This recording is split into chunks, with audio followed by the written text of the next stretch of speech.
I've never thought that soft power is some sort of seesaw, that when hard power goes up, soft power goes down.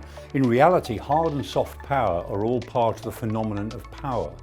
And when power is exerted in the modern world through more military force, then soft power tends to go with it, because hard power is most efficient when it is surrounded by soft power, by legitimacy and consensus. And equally, soft power is also more efficient when hard power is not too far away.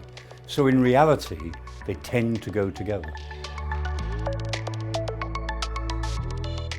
The role of soft power in global politics is incredibly important, because what we've seen for the last 200 years is the pervasive soft power of what we call the Western world, which established a paradigm of statehood, a paradigm of international society. And that paradigm is breaking down very quickly. The Western world is finished as a concept in world politics. And it's not clear what, if anything, will replace it. And we may be moving from a pervasive soft power of Western world conceptions of international society to mere jungle law, to a fragmented world in which the big beasts will do what they want and the smaller beasts will just try and keep out of their way. Soft power is a very important part of the concept of deterrence, because deterrence has also somehow to be regarded as legitimate. If it is the nature of deterrence that we threaten to be able to hurt an adversary, then there has to be a good legal reason, a good moral reason, a good ethical reason why we would do that.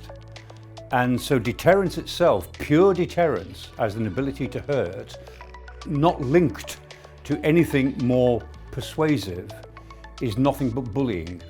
And ultimately, that's not a very efficient use of power. So the most efficient deterrent is also a deterrent which has about it a degree of soft power, ethical and moral legitimacy. I don't think we're seeing the decline of globalization, but we're seeing globalization Mark II. Globalization Mark I didn't begin really until the late 1980s. So we've seen that now for 30 years, more or less a generation and a half. What we're seeing now is a natural pushback against that by the state. The state as an institution is pushing back against these trans-state, globalist pressures of technology and social mobility. It's pushing back against that, and there's a retrenchment. And so what we're seeing is globalization Mark II. The states that are pushing back against it are not going to do without the internet. They're not going to do without social media. They're not going to do without modern travel. They're not going to do without global supply chains, but they want more control over them.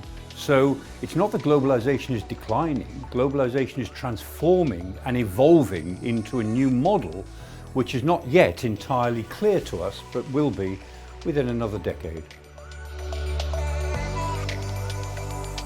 The importance of this event is partly that it brings together so many people. Everybody here is interested not just in soft power as if it's some woolly concept. Everybody here is a realist.